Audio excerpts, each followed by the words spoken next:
इसके बाद 1941 में नेताजी सुभाष चंद्र बोस देश छोड़कर अफगानिस्तान के रास्ते जर्मनी चले गए। जर्मनी से हिटलर की मुलाकात की बात हमने अभी की है। नेताजी का स्वाभिमान कितना था, उनकी हिम्मत और हौसला कितना था, उसकी चर्चा हम करेंगे कि नेताजी जब हिटलर से मिले तो हिटलर ने उनको नेताओं का नेता कहा। उसके बाद नेताजी ने हिटलर से सहयोग की चर्चा की, पूरे स्वाभिमान के साथ की।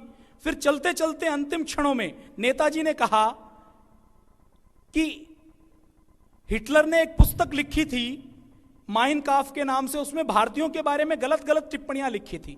तो नेताजी का स्वाभिमान देखिए कि हिटलर जिसके नाम से पूरी दुनिया कांपती है थी, उस समय हिटलर के सामने जाकर उन्होंने कहा कि आपने अपनी आत्मकथा में भारतीयों के बारे में और भारत के बारे में जो बातें कही हैं वो बिल्कुल गलत है। आपसे हम अनुरोध करते हैं कि इन गलत बातों को आप निकाल दें। अगला संस्करण जब छपे तो इन भारत के बारे में गलत बातों को निकाल कर ही आप संस्करण छापें। और हिटलर को वह बात माननी पड़ी।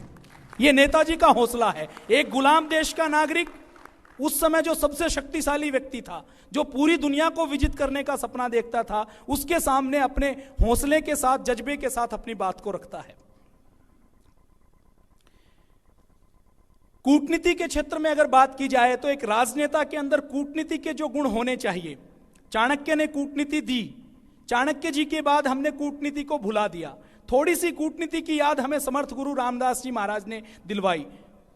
उनके शिष्य शिवाजी ने फिर पूरे मुगलों को देश के बाहर खदेड़ा। जब जब हमने चाणक्य नीति को याद किया तब तब हम विजयी होते रहे। नेताजी की कूटनीति भी कितनी अधिक थी, इसको देखने के लिए एक छोटी सी घटना की चर्चा हम करेंगे। 21 अक्टूबर 1943 में उन्होंने अर्जी आजाद हिंद फौज की स्थापना भारत के बाहर कर दी। व्यक्ति वही थे, सेना वही थे, जो कुछ लोग थे उनका मंत्रिमंडल उन्होंने बना दिया और यह घोषणा कर दी कि आज से भारत आजाद है और यह भारत का मंत्रिमंडल है, यह भारत की सरकार है। अब अंग्रेज भारत के अंदर बैठे हैं तो यह दादागिरी है, यह गुंडागर्दी है। अंग्रेजों की छवि इससे पूरे देश में, पूरी दुनिया में खराब हुई। और नेताजी ने सिर्फ सरकार नहीं बनाई बल्कि 9 देशों से उसको मान्यता भी दिलवाई।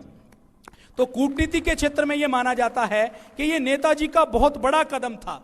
व्यक्ति नहीं बदले, कुछ भी नहीं बदला, लेकिन जैसे ही सरकार की घोषणा कर दी कि आजाद भारत की सरकार वहां पर काम करती है, तो यह बहुत बड़ा कदम नेताजी का था। कूटनीति के क्षेत्र के रूप में, कूटनीति के विद्वान के रूप में नेताजी का कोई भी मुकाबला नहीं था।